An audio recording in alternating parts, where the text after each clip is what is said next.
약함을 강하게 하시고 어리석음을 지혜롭게 하십니다. 구원에 이르게 하는 능력이 있습니다.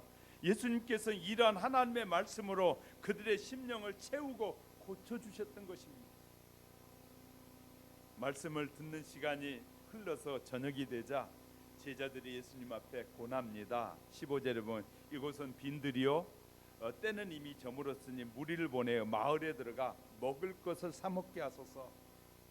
걱정하는 제자들의 모습을 보면서 제자들의 불신앙을 발견할 수 있는 것이, 이곳에 모인 사람들은 예수님의 병 고치는 기적과 이적을 통해 완전히 매료되어지고 심령에 매료되어져서 배고픈 걸 이들이 깨달은 것이 아니라 하나님 주님의 말씀을 듣는 일에 집중하고 있는데, 그것을 옆에 지켜보고 있던 제자들이 예수님 저들이 너무 배가 고플 겁니다. 배가 고프니까 이제 보내서 가서 주의 말씀에 집중해야 될 사람들을 흩틀고 있는 것이 누구예요? 제자들이. 아마 그 은혜 받은 사람들은 이런 생각이 들 거예요. 은혜를 받아보면 알지만 은혜 받으면 예배 시간이 길어져도 별로 그 길어졌다는 생각이 안 들어요. 그런데 은혜가 떨어지면 12시에서 넘어가면 그때부터 시간 보기 시작하잖아요. 언제 끝나나? 오늘은 왜 이리 길지? 그러잖아요. 아마 우리 교회 처음에 오셨을 때 하영교 왜 이리 예배 시간이 기냐? 그런 사람들 많을 거예요. 왜? 자기가 정해놓은 자기의 생각을 가지고 와서 예배 드리러 오는 거예요. 예배 시간이 2시간이 될 수 있고 3시간이 될 수 있고 은혜가 되면 5시간이 될 수 있잖아요. 아멘 안 하네. 혹시 5시간 될까 봐. 하나님의 은혜가 임하는데 예배 시간 길고 짧은 게 무슨 상관이 있어요? 자, 줄 것이 없는 사람들은 그냥 이 핵심만 준다고 줘버릴지 모르지만 더 많이 주고 싶은 사람, 시간을 내서라도 더 주고 싶어하는 사람이 있을 겁니다. 누가 더 사랑하는 사람일까요? 우리 생활 속에서 한번 점해봐요. 정말 나에게 내가 필요한 시간에 와서 나를 도와주는 사람이 자기의 시간을 더 내서 도와주는 사람이 더 좋은 사람이에요? 그냥 심플하게 그냥 딱 해버리고 그냥 가는 사람이 나에게 더 필요한 사람이에요?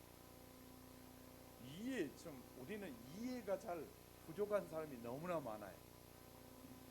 하나님 앞에 복을 받겠다고 나와서 예배 드리러 나온 사람이 내 시간에 맞춰 하나님 복 주든지 말든지 이런 생각을 가지고 나온다면 심각한 일 아니겠어요? 그러니까 우리 그렇게 배워오고 있고 그렇게 지금 사람들이 말하고 있어요. 신학교에서 뭐라고 가르쳤잖아요. 1시간 안에 끝내라는 거예요. 예배 전체를. 요새 성도들이 싫어하는 게 중요해요. 하나님의 말씀이 전해지는 게 더 중요해요. 성도들이 싫어하면 이게 천국도 가기 싫으면 안 가고 그냥 안 믿어도 되고 그래도 되겠네요.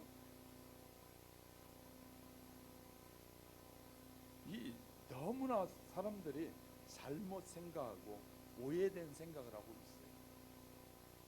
주님이 지금 말씀을 전하고 있는데 오후부터 시작해서 지금 저녁에 해가 질 때까지 말씀을 전해도 아무도 불평하지 않고 있는데 누구만 불평해요? 제자들만. 저들이 배고프지 않습니까? 저들을 보내면 좋겠습니다. 주님이 그 음성을 듣고 뭐라고 말씀하신지 알아요? 제자들은 믿음 없는 걸 아시고 너희가 있는 것을 줘라 그래요. 너희가 줘라. 자기들 뭐가, 그러니까 제자들 여기 빈들이고 아무것도 없는데 제자들의 눈에는 빈들만 보이는 거예요. 믿음이 없는 사람의 눈에는 예배 시간만 보이는 거예요. 믿음 있는 사람, 예배를 드리는 은혜를 사모하는 자의 눈에는 은혜가 보이는데, 은혜를 사모하지 않고 형식적인 사람들은 시간만 기다려지는 거예요. 이 시간만 지나면 된다는 거예요. 이 시간에 와서 이 귀한 시간에 왔으니까 어떻게 하든지 내가 은혜 받고 조금 시간이 더 가더라도 은혜 받고 돌아가서 믿음의 삶을 살리라는 것이 중요한 것이 아니라 어떻게 빨리 끝나야 내 생각대로 내 하고 싶은 대로 내가 원하는 것을 해야겠다는 거예요. 그 마음속에는 나라는 게 들어있어요. 중심이 하나님이 아니에요. 자기 중심. 잘 하셔야 돼요. 일주일에 한 번 나온 사람 1시 30분 설교 들어가지고 얼마나 깨닫고 가서 얼마나 믿음으로 잘 살겠습니까?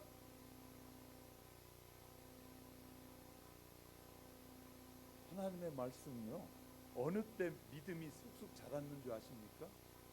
부흥회하면서 3시간 4시간씩 하나님의 말씀을 듣고 그럴 때 믿음이 자란 거예요.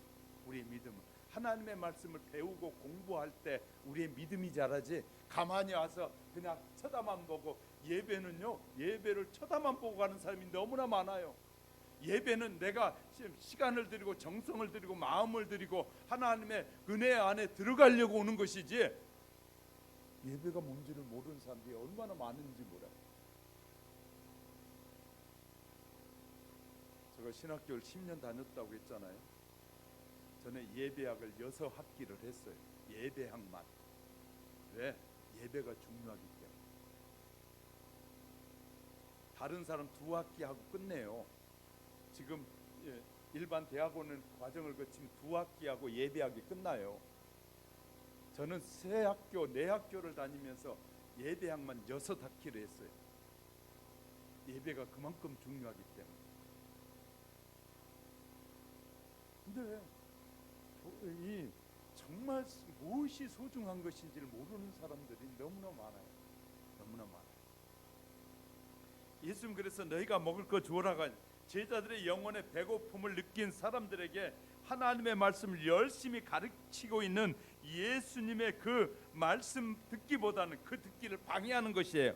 제자는 열심히 주님의 일을 종종 방해할 때가 한두 번이 아니었어요. 제자들도 주님의 일을 방해하는 사람들. 자, 교회를 핍박하는 사람은 어떤 사람이 교회를 핍박하는 줄 아십니까? 교회를 모르는 사람은 교회를 핍박하지도 않아요. 교회를 아는 사람이 핍박. 왜? 자기가 다 안다. 내가 교회에 대해서 비판적이고 교회에 대해서 공격한 사람들을 상담해 보면 교회는 지가 다 알아. 그렇게 알면 핍박할 수 있을까요, 없을까요? 교회를 아는다는 것은 하나님을 아는 것이고 예수님을 아는 것이거든요. 결코 그럴 수 없어요. 저는 여러분에게 분명히 말씀드립니다. 교회를 진짜 교회의 주인이 누군지 알았고 그 교회를 어떻게 하나님 이끌어 가신 분을 알았다면 결코 그럴 수 없는 거예요. 그건 자기의 지식으로 아는 것이고 상식으로 아는 것이지. 이 교회 주인은 김 목사가 아니고 여러분이 아니고 이 교회 주인 주님이셔요. 주님이 이곳에 계시면서 이 교회를 이끌어 가시는데 그분을 알았다면 우리가 함부로 할 수 없는 것이죠. 누가요? 그래서 늘 마귀는 예수를 믿되 설 믿는 사람들, 그런 사람들의 마음을 사로잡아 가지고 교회를 핍박, 부분적으로 아니까 교회를 핍박해요. 결코 세상 사람들은 교회를 알지 못한 사람 교회에 대해서 핍박할 수가 없어요. 마귀는 믿음이 흔들리고 방황하는 자들을 통해서 교회를 난장판을 만들고 교회를 무너뜨리고 하나님의 공동체를 무너뜨리려고 공격해 온다는 사실. 예수는 분명히 우리에게 먹을 것이 하나도 없다는 사실을 알고 계시면서 어떻게 이런 말씀을 하실 수 있었을까 하고 당황했을 것입니다. 제자들은. 그러나 예수님은 믿음 없는 제자들에게 확실한 믿음을 심어주기 위해서 이 황량한 빈들에서 능력을 행하시는 것이에요. 능력은 믿으라고, 믿지 못한 자들의 믿으라고 보여주는 것이 능력이다. 아멘. 예수님의 능력은 지극히 작은 헌신을 발판으로 행해져요. 자, 제가 그래서 아까 예배 시작하면서 광감해, 헌신이 없는 교회는 성장하는 것 같지만 결국 주저앉는다 말씀드린 거예요. 여러분이 시간과 정성과 마음을 들이지 않으면 교회는 결코 성장하지 않는다. 어린아이가 가지고 있던 떡 5개와 물고기 2마리였습니다. 예수는 이것을 가지고 그것에 모인 5,000명을 먹이셨어요. 이성과 과학 그리고 수학을 초월한 하나님의 기적이죠. 이러한 기적의 산출은 주님을 전적으로 신뢰하는 소박한 믿음, 그에 따른 순종이 있었기 때문에 가능한 것입니다. 우리는 베스다 광야의 기적이 주는 교훈을 교훈하신 말씀이라고 무조건 순종할 때 기적이 나타난다는 진리를 배웁니다. 베드로가 밤새도록 고기를 잡았으나 그는 자기의 지식을 다 동원해서 밤새도록 그물을 던졌는데 한 마리의 고기를 잡지 못했어요. 그런데 주님이 그 새벽에 나타나서 이 새벽에는 깊은 곳에 물고기가 한 마리도 없다는 것을 너무너무 잘 알고 있어요. 지식적으로도. 그런 베드로에게 깊은 곳에 그물을 던지라고 말씀하셔요. 베드로가 이렇게 성경 기록하고 있어요. 주님의 말씀에 순종하여 그물을 던졌더니 밤새 못 잡았던 고기가 주님의 말씀에 순종하고 던지는 순간에 그물이 찢어질 정도로 많은 고기가 잡혔다라고 기록에 말씀하고 있어요. 주님의 말씀에 의지하여 그물을 던질 때 기적이 일어난다는 것이. 오늘도 주님은 믿음이 없는 자를 위해서 기적을 행하십니다. 말하자면 믿음이라는 목적을 위해서 기적이라는 수단을 주님이 사용하신다고 말해요. 그러니까 저와 여러분은요, 그 사실을 믿으시길 주님의 이름 축복합니다. 두 번째, 어두운 광야에 아름다운 식탁이 준비되었습니다. 예수님께서 많은 무리를 향해서 베스다 광야에서 천국 복음을 가르치고 계시던 그날이었습니다. 해는 어느덧 뉘엿뉘엿 저물어가고 있으나 그곳에 모인 사람들 그 자리를 떠날 줄 몰랐어요. 하나님의 말씀에 사로잡히니까 그곳에 떠날 줄 모르고 있었어요. 그런데 이들은 여기에서 영적인 풍성함을 못지않게 육체의 풍성함을 경험하게 되는데 이것이 바로 우리가 말하는 오병이의 기적이다라고 말합니다. 주님은 우리의 영적인 이 가난한 그들에게, 어두운 그들에게 영적인 만족뿐만 아니라 삶의 풍요로움도 경험하게 하셨다는 것이에요. 이 사실에 대해서 우리가 은혜를 살펴요. 광야에서 오병이 기적이 일어났습니다. 이곳은 베세다 광야로 불리는 한적한 갈릴리 해변의 들판이었습니다. 우리는 이 기적적인 식사가 예루살렘 시내 혹은 부유한 집에서 일어나지 않았음을 봐야 됩니다. 이곳은 음식을 구하기 힘들고 인가조차 없는 황량한 광야였습니다. 그러므로 이것은 우리가 가장 어렵고 공핍한 지경에서도 그리스도로 말미암아 누릴 수 있는 풍족한 삶을 얼마든지 누릴 수 있다는 것을 말씀하고 있는 거예요. 주님으로 인하여 얼마든지 누릴 수 있다. 막상 저녁을 먹기 위해서 무리가 모여서 기다리고 있었지만 가진 것이라고는 보리떡 5개, 물고기 2마리에 지나지 않았습니다. 그나마도 그것은 한 소년이 가져다준 도시락이었는데 수시로 음식이 필요로 한 사람에게 이 도시락은 정말 초라하기 그지없는 아무것도 아닌 한 끼도, 어린아이에게 한 끼 음식이니까 어른에게는 한 끼 음식도 안 될 수 있다는 거예요. 그는 부잣집 잔치에 얻어먹은 음식보다 더 풍성하게 즐기고 먹었는데 먹고도 12광주리가 남았다고 기록하고 있어요. 자, 그들은 떡과 물고기로 더불어 풍성한 애찬식이 거행됐음을 보여주고 있어요. 저녁 식탁이 준비되는 과정을 우리가 살펴보면 주님은 무리를 앉게 하셨어요. 기적을 체험하기 위해서는 사람들이 먼저 해야 할 일은 자리를 정돈하는 것입니다. 이제 자리를 정돈한다는 말은 또 이런 의미를 가지고 있어요. 우리가 우리의 신앙의 자리를 정돈해야 은혜 받을 준비를 하고 있어야 은혜가 주어지는 것이지, 은혜 받을 마음이 전혀 없는 사람에게는 하나님이 그런 마음이 없는 사람이 은혜를 안 주셔요.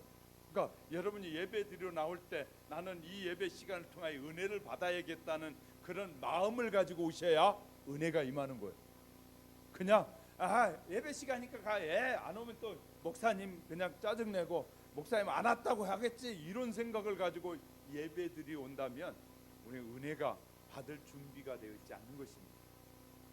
기적을 보려면 기적을 볼 준비가 되어 있어야 돼. 아무런 준비도 않고 기적만 보여달라는 거예요. 하나님은 저와 여러분같이 어리석은 분이 아니시라는 것이에요. 그래서 주님은 가장 먼저 하신 일, 무리를 앉게 하시고 그렇게 해야 될 일에 음식을 나누기는 형태로 모여 앉았어요. 때론 50명, 100명 이렇게 때를 지어 앉았습니다. 마치 잔디 위에 때를 지어 앉아 있는 양들과 같은 것이에요. 그렇게 앉으니까 이 양떼 목장에 가면 양들이 모여 있는 것처럼 이렇게 모여 있게 된다는 거예요. 주님께서는 당신의 신적 기적을 아무 곳에나 준비되지 않는 상태에서 일으키지 않는다는 것입니다. 만일 준비가 되지 않는 상태에서 기적이 일어나면 오히려 그들은 그러한 축복을 감당하지 못하고 기적의 의미도 전혀 잃어버리게 될 것입니다. 예수님의 사역이 우리의 삶의 모든 부분에서 관련되어 있고 열매를 맺게 하려는 이 철저한 신앙의 준비가 필요한 것입니다. 그래서 하나님, 내 잘 먹고 살게, 하나님 내게 좀 사업에 복을 주세요. 잘 먹고 살겠다고 하는데 하나님이 축복하시지 않습니다. 주님을 위해서 어떻게 살기 원하오니 주님이 나를 축복해 달라고 기도할 때 하나님이 응답해 주시지, 내가 좀 먹고 살고 사람들 앞에 허리 피고 나 이렇게 복 받았다 그런 거 살고 싶으나 백날 기도해 보세요. 죽는 날까지 기도해도 하나님 응답하시지 않아요. 그러니까 어떤 기도를 해야 복을 받는지, 어떻게 하는 것이 내가 하나님으로부터 복을 받아 누리면서 살면서 사는 게 얼마나 소중한 것인지 모르는 사람들이 허다하다고 말해요. 우린 여러분 말씀을 듣는 사이에 하나님께서 저와 여러분에게 이런 말씀을 통해서 역사가 일어나길 주의 이름으로 축복합니다. 주님께서 이렇게 말하는, 의에 줄이고 목마른 자들은 당신의 의로 먹이시며 그의 공의로 마시게 한다고 하셨어요. 목말라 해야 되고 하나님의 은혜를 사모해야 돼. 줄라면 주고 말라면 마세요. 그런 자세가 아니라, 하나님 내가 은혜 주시지 않으면 내가 목말라 지금 죽겠어요 하고 그런 목말름이 필요한 것이죠. 그래서 수많은 사람들이 자기 생각대로 살아보겠다고 몸부림치다가 세월이 다 지나고 늙어서 하나님 앞에 올 때가 얼마나 많습니다. 젊어서는 자기 하고 싶은 대로 멋대로 하다가 결국 어쩔 수 없어가지고 하나님 앞에 나온 사람들이 태반이에요. 그래도 하나님은 불쌍히 여기신 하나님, 그래도 하나님 우리에게 구원의 은혜를 주셔. 그래서 늦게 오신 분들은 실은 정말 주님 앞에 큰 상을 받기 원한다면 더 열심히 하셔야 돼요. 저희 같은 사람은 어머니 뱃속에서부터 교회를 다녔잖아요. 뱃속에서부터 교회 다니면서 저가 태어나서부터 교회에서 멀리 갈 필요가 없는 것이에요. 왜? 그렇게 신앙생활 했어도 하나님이 때로는 그 일에 적합한 사람으로 부르셨기 때문에 그 일을, 사람들은 저보고 뭐 별 볼 일 없다고 말할지 몰라요. 왜? 몇 사람 안 되는 사람들하고 일하고 있으니까. 그건 사람들의 판단에, 너무나 많은 사람들이 그런 사람들의 판단에 너무 흔들리는 경우가 많아요. 여러분, 저는 이렇게 여러분에게 자신 있게 말씀드려요. 여러분이 이 교회에 오셔서 듣는 말씀을 하나님의 말씀으로만 제대로 그냥 믿으십시오. 그러면 하나님께서 여러분 한 사람도 버리지 않으실 겁니다. 저는 그런 믿음이 있어요. 왜냐하면 저는 싫은 소리도 다 하잖아요. 그런데 일반적인 사람들에게 포커스를 맞춘 사람은 싫은 소리를 안 해요. 그게 사람들은 좋아해요. 그런데 하나님은 기뻐하시잖아요. 그럼 좀 알고 살자고요. 알고 살자고요. 내가 가끔 여러분의 마음에 불편한 소리를 할 때도 있어요. 왜? 주님이 원하시기 때문에 하는 거예요. 제가 눈치가 없다고 저한테 말해요. 가끔. 왜냐하면 눈치 없이 그런 얘기하면 누가 상처될 거 아니야. 내 눈치 없어 하는 것이 아니라 주님이 원하시기 때문에 하는 거예요. 좀 알고 살아. 당신이 지금 교회 섬기는 목사가 어떤 마음으로 설교하는지를 모르니까 저분이 어떤 마음으로 그냥 나를 막 복잡하게 한다, 흔들리게 한다라고 그렇게 생각하고 들으면 다 복잡하고 흔들려요. 그런 목사하고 같이 취급하지 마시기 바랍니다. 정말 저는요, 우리 교회에서 와서 신앙생활하신 분 단 한 사람도 마귀의 욕 앞에 넘어뜨리게 할 수가 없어요. 그렇게 하고 싶지가 않아요. 왜? 주님이 그걸 원하십니까?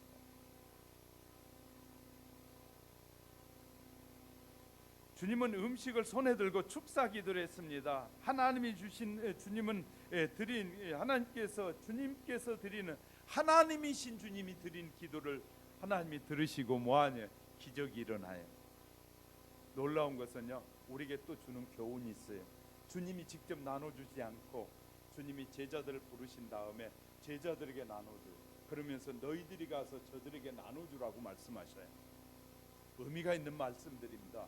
주님이 직접 그냥 나눠줘 버리면 될 거 아니에요. 왜 그랬을까요? 단순히 마술적 신비한 것을 하는 것이 아니라 하나님은 뭐 하신다고요? 질서를 통해서 이렇게 베풀고 나누는 질서를 하나님이 보여주시는 거예요. 앞으로 내가 제자들을 통해서 이 일을 하리라고 말씀하시는 거예요. 주님이 기적으로 하면 각자의 손에 손 내밀으라고 주님이 말씀하시면 각자의 손에 다 먹을 만큼 차고 넘치도록 부어지서 못해서가 아니라 띄어줌을 통해서 뭐예요? 관계가 이루어지는 것이고, 관계가 형성되어지고 질서가 형성되어지는 거예요. 하나님은 그렇게 일하시는 하나님이시죠. 그래서 오늘날 이 세계에는 하나님께서 교회라는 공동체를 세우셔가지고 교회라는 공동체를 통해서 그곳에 지도자들을 세워서 하나님께서 그의 백성들에게 빵을 배분하고 계시는, 믿으시면 아멘. 이제 이런 것들을 잘 모르는, 어떤 빵을 나눠주느냐가 중요한 것이죠. 저는 가끔 이제 목사님들한테 또 설교를 이제 듣기도 하고 그분들이 말합니다. 목사님, 사람들 마음 좀 편안하게 해주면 안 될까? 그러면 내가 인기는 얻어요. 좋을 거예요. 사람들 마음 편하게 하면.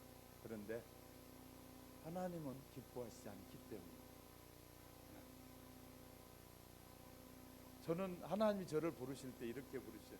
내가 너를 통해서 이루고자 하신 꿈이 있다라고 말씀하셨어요. 네가 내게 내 말에 순종하고 내 말에 순종하면 내가 너를 통해서 이루시고 싶은 뜻이 있다는 거예요. 저는 그 주님 앞에 부름을 받은 것이지, 누가 사람들이 너는 목사가 돼서 사람들을 가르치라 그렇게 해서 제가 부름을 받아 오지 않았다는 것이에요. 저는 주님이 저를 분명하게 저에게 부르셨어요. 내가 너를 통해서 이루시겠다고 하는 뜻이 있다는 거예요. 그러면 저는 그 부르신 이의 뜻에 충성을 다하는 것이 부름을 받는 자의 삶이라고 봐요. 이거 하나만 여러분이 바로 알아도, 우리 목사님이 말하고자 하는 그 메시지는 그 중심이구나, 그걸 볼 줄 알아야 된다 그 말이에요. 왜 하나님이 사람들의 마음을 불편하게 하는 말을 하게 하실까? 왜? 깨달으라는 거예요. 그 불편하면 그 문제 가지고 하나님 앞에 나오라는 거예요. 아무도 자극하지 않는데 하나님 앞에 스스로 나올 사람이 어디 있어요? 아프지 않는데 병원에 찾아가는 사람 있어요? 아프지 않는데 병원에 가서 자기 살 내보이면서 나 보세요 하고 내보이는 사람 있어요? 아무도 없어요. 아프지 않으면 안 가요. 두통이라도 아프고 사고라도 나서 아파야 의사에게 찾아가서 물어봐요. 왜 나을 수 있어요? 없어요? 왜 이런 일이 일어났어요? 저도 물어요. 저도 문제가 생기면 하나님 앞에 물어요. 왜 이런 일이 생겨요? 왜 이런 어려운 일이 생겨요? 이 나라에 왜 이런 문제가 생겨요? 저도 하나님 앞에 물어봐요. 전능하신 하나님 앞에 물어볼 때 이 문제가 해결되어지는 거예요. 사람 앞에 물어봐요. 100명에게 물어보면 100명의 생각이 다 달라요. 하나님 앞에 물어보면 정확한 답을 들을 수 있어요. 사람 앞에 사람에게서는 정확한 해답을 아무에게도 들을 수 없어요. 하나님에게서 들어야 내 인생의 문제, 우리의 삶의 문제, 우리의 미래의 문제 정확하게 해답을 드릴 수 있는 것은 하나님밖에 없다. 할렐루야. 예수님에게서 왜 세상에 방황합니까? 왜 많은 시간을 허비하고 있습니까? 왜 이 젊음의 시간을 허비하고 있습니까? 왜 하나님의 음성을 제대로 듣지 못하고 있습니까? 저는 하나님이 저를 부르신 다음에 지금까지 세상을 향해서 바라본 적이 없어요. 오직 주의 말씀에만 순종하고 걸어오고 있는 거예요. 제가 알지 못할 땐 방황했어요. 주님이 나를 부르셨다는 사실에 대한 분명한 뜻이 없을 때는 방황했어요. 다른 직업을 가지고 먹고도 살아볼까 생각도 했어요. 그런데 제가 주님이 나를 부르신 이유는 주님이 책임지지 않을 바에는 저 목회 그만하겠습니다라고 기도해요. 주님이 책임져 주세요. 주님이 책임지지 않는다면 세상의 지도자도 부른 사람은 그 부름을 자기 회사의 일꾼으로 불렀는데 그 회사에 봉급을 못 준다면 책임을 못 지는 지도자가 되면 그건 지도자가 아닌 것이에요. 저는 하나님 앞에 나를 하나님 부르셨으니까 하나님이 책임져 주세요. 그럼 저만 그럴 권리가 있나요? 여러분은 없을까요? 하나님의 일을 정말 소중하게 여기고 살아가면 하나님이 내버려두고 그냥 모른 채 하실 하나님이 아니십니다. 하나님 우리를 부르실 때는 하나님의 일을 좀 멋지게 하라고 부르신 것이거든요. 그랬으면 하나님이 책임져 주실 것인데 그 사실을 믿느냐 믿지 못하느냐에 달려있다. 광야의 식탁은요 아무도 모자르지 않았기에 예수님은 와서 복음을 받은 모든 자를 줄이지 않는다고 시편 기자가 말해요. 예수님께 와서 생명의 복음을 듣고자 하는 자는 줄이는 자가 없다라고 시편 기자는 37편 19절에서 말합니다. 따라서 복음을 받고서 여전히 기갈을 느낀 채 머물러 있다면 그 복음의 진수를 받은 것이 아니기 때문입니다. 먹는 자마다 풍족하였기에 시장길을 느꼈던 무리의 전부가 만족해서 만족한 식사, 아름다운 식탁이 준비된 식탁에서 기쁨을 누리고 대잔치가 벌어지는 거예요. 은혜를 먹어보지 않는 자는 결코 음식의 풍성함을 누리지 못하는 거죠. 은혜를 받으면요 배가 고파도 행복하고요. 은혜를 많이 받으면 돈이 주머니에 한 푼도 없어도 행복해. 근데 은혜가 없는 사람 돈이 주머니 없으면 어디 가려면 걱정부터 생겨요. 그런데 걱정이 앞서잖아요. 그런데요 은혜가 풍성하게 하나님의 약속이 믿어지는 사람은 어디 가도 근심 걱정이 없어. 왜? 하나님이 해결해 주실 걸 믿기 때문에.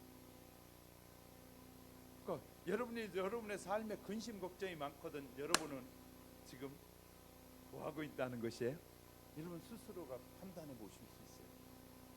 하나님은 그래서 성경을 쉽게 해석하게 하고 번역하게 해서 우리가 다 알아듣게 하려고 하나님이 주시는 거예요. 각자가 하나님의 음성을 듣고 판단하고 바로 설 수 있게 하시려고. 불교같이 중얼중얼 하는데 와서 지금 불교 신자들은 무슨 말인지 모르고 그냥 가잖아요. 세상에 무슨 말인지도 모르고 혼자 중은 그냥 중얼중얼 하는데 무슨 말인지 모르고 그냥 있다가 그냥 절만 하다가 가버리잖아요. 그리고 복 받았다고 그러잖아요. 하나님 그렇게 하시는 분이 아니에요. 정확하게 가르쳐 주셔요. 내가 이렇게 하는 자에겐 복을 주고 이렇게 하는 자는 내가 심판하시겠다. 이렇게 나를 따르는 자는 내가 끝까지 축복해 주겠다. 이렇게 하다가 변질된 자는 나도 버리겠다. 하나님 분명히 말씀하시는 말. 그러니까 하나님이 하나님 앞에 서면 입을 열 자가 없는 거예요. 왜? 하나님은 말씀대로 내가 하나님 앞에 내가 하나님 앞에 충성했는데 하나님 보여주실 거예요. 네가 봐 이렇게 한 것이 충성이냐? 라고 말씀하시고 나는 이런 자가 이렇게 충성하는 자에게 복을 준다고 약속했지 않느냐? 그렇게 말씀하실 거예요. 우리는 하나님의 말씀을 이렇게 정확하게 가르쳐 줌에도 불구하고 자기가 안 믿어놓고 자기가 믿지 않으면서 하나님을 불평하고 원망할 때가 얼마나 많이 있는지. 하나님이 우리를 교회에 그냥 보내신 거 아니란 말이에요. 누구든지 교회에 온 것은 하나님이 뜻이 있어서 부르셨다는 거야. 그러나 그 뜻을 발견하고 찾고 그 뜻대로 살려고 하지 않기 때문에 문제가 이루어진다는 거예요. 신앙이 성장하지 않은 것이. 오늘 복음을 받는 저와 여러분은 찬송할 수 있고 진정한 평화를 누리고 올 수 있고 풍족하게 받지 않는 자는 여전히 줄일 수밖에 없어요. 그러니까 여러분이 교회는 다녀도 짧게 다녀도 정말 하나님의 말씀을 믿어버리는 사람은 적게 다녔어도 평화를 누리는데 수십 년을 다녀서 평화를 누리지 못해. 안 믿기 때문인 거예요. 안 믿기 때문에. 안 믿으면 수십 년 아니라 수백 년을 교회 다녀도 평화를 누릴 수가 없어요. 그러나 믿어보세요. 단 이 순간에 주님을 제대로 믿어버리면 이 순간 이외부터는 평화가 오기 시작해요. 할렐루야. 놀라운 것이 하나님의 말씀. 그래서 우리는 하나님의 말씀이 능력의 말씀이라고 말하는 거예요. 세 번째는요, 우리의 축복의 원리를 배우고 적용해야 되는데 세상에서 배운 내 생각과 계산을 초월해야 된다는 거예요. 주님의 축복이 나타나는데 제일 큰 방해가 인간의 생각과 계산이에요. 계산. 요한복음 6장 1절에 이렇게 말씀하셨어요. 오늘 본문의 말씀과 같은 기사가 나왔는데 제자 중에 빌립이 계산적으로 생각해서 자기 딴에는 지혜롭다고 생각해요. 빌립이. 그래서 이것은 빈들이다. 300데나리온을 가지고도 사서 먹일 수 없습니다. 그렇게 주님 앞에 말해요. 자, 사람의 생각으로는 300데나리온으로 안 되죠. 주님은 말씀 한마디로 역사를 만들어 가신 분이라는 사실을 안 믿기 때문에 그런 말을 한 것이거든요. 하나님의 일은 인간의 유한한 능력이나 재능이나 지식으로 조성하는 것이 아닙니다. 절대적으로 하나님의 축복에 의해서만 조성된다는 사실을 보여주는 말씀 중에 하나입니다. 하나님의 축복은 우리 인간의 혈통의 활동에 근거하지 않고 하나님의 활동에 의해서 우리가 얼마나 일했느냐 그래서 많이 준 것이 아니라 하나님의 뜻 안에서 우리에게 축복해 주시는 거예요. 할렐루야. 그래서요, 적게 일한 사람도 하나님이 많이 축복해 주시고요, 적게 믿는 사람도 하나님이 그 믿음을 받으셔요. 하나님의 말씀의 기준이지 사람의 생각의 기준이 아니라는 거예요. 하나님은 철저하게 우리에게 말씀하시네요. 자, 예수님께 십자가에 죽자 시리에 빠졌던 자들이 바닷가에 가서 고기를 잡던 어부가 밤새도록 고기를 잡잖아요. 한 마리도 못 잡게 되는 사건을 통해서 우리에게 보여주세요. 이 말씀은 하나님의 축복을 방해하는 인간의 생각과 계산을 과감히 버리고 순종할 때만이 축복의 열매가 맺어진다는 것입니다. 순종할 때. 우리는 때로는 내 생각, 내 계산으로 이것이 선이다, 이것이 악이다, 자기 생각으로 판단할 때가 많아요. 저는 이렇게 말씀드리고, 여러분의 생각대로 판단하는 것은 여러분을 오버하는 것입니다. 하나님이 이건 악이다 그러면 악이고 이건 선이다 그러면 선이에요. 하나님이 정하신 것이 우선이 돼야지. 내 생각적으로 저건 선인데 그건 세상적인 배워서 아는 선이에요. 학식을 통해서 얻어진 선의 결과물이에요. 그 결과는 열매가 맺지 않습니다. 그러나 하나님이 선과 악을 구분하셨어요. 그러니까 우리는 뭘 배워야 하냐면, 하나님의 자녀가 됐으면 뭘 배워야 하냐, 세상 지식에서 선이다 악이다는 것을 가지고 들어와서 교회 안에서도 그것이 맞네 틀리네 그건 내 생각으로 말하는 것이에요. 성경에서 말하는 악이 무엇인지, 성경에서 말하는 선이 무엇인지를 성경이 하나님이 나를 부르신 것 그것을 알고 그런 삶을 살기를 원해서 우리를 부르신다는 거예요. 이해되셨으면 아멘. 네가 그렇게 세상의 지식을 가지고 판단하는 그 능력이 아니라는 거예요. 하나님은. 그래서 말씀을 배우고 말씀 안에서 하나님이 정해놓은 어떤 기준이 있는지를 보고 그 기준에 맞는 인생을 살아갈 때 축복이 주어진다는 것이죠. 오늘날 많은 사람이 자기 생각과 양심의 기준과 세워놓은 그 옳고 그름의 판단을 하나님의 축복으로 계산하는 것을 볼 때가 너무나 많아요.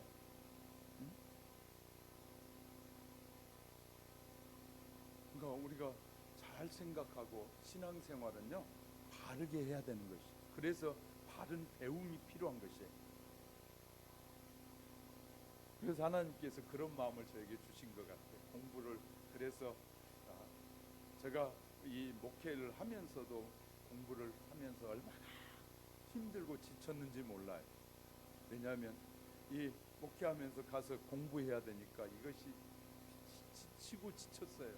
그런데도 하나님은 저에게 그런 열정적인 마음을 주신 것은, 배우게 하신 마음을 주신 것은 저의 믿음을 확실하게 말씀 앞에 세우려고, 사람이 무슨 소리를 해도 그 말에 흔들리지 않는 믿음의 일꾼이 되게 하시려고 세웠구나.